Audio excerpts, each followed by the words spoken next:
हिंगोली शहरातील रिसाला बाजार ते गणेशवाडी या सिमेंट रस्त्यांचे बांधकाम होत असल्याने रोडवरील अतिक्रमणे काढण्यात येत आहेत। हिंगोली नगर परिषदेच्या वतीने शहरातील रिसाला बाजार येथे नवीन सिमेंट रोड होत आहे। दरम्यान या रस्त्याच्या कामात अडथळा ठरत असलेले रस्त्यावरील अतिक्रमणे जेसीबीच्या सहाय्याने काढून घेण्यात येत आहेत। वास्तविक अतिक्रमणधारकांना यापूर्वीच अतिक्रमणे काढून घेण्याची सूचना देण्यात आली होती, मात्र ज्यांनी स्वतःहून अतिक्रमणे काढली नाहीत त्यांची अतिक्रमणे जेसीबीच्या सहाय्याने काढण्याची कारवाई सुरू करण्यात आली आहे।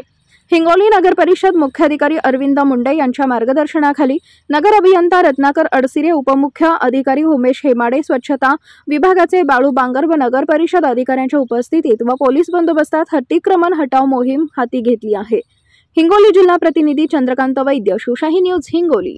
ताज्या घडामोडी जाणून घेण्यासाठी शिवशाही न्यूज यूट्यूब चॅनलला सबस्क्राइब करा। आपण हा व्हिडिओ फेसबुकवर पाहत असाल तर फेसबुक पेज फॉलो करा आणि शिवशाही न्यूज.com या आपल्या वेबसाईटलाही भेट द्या।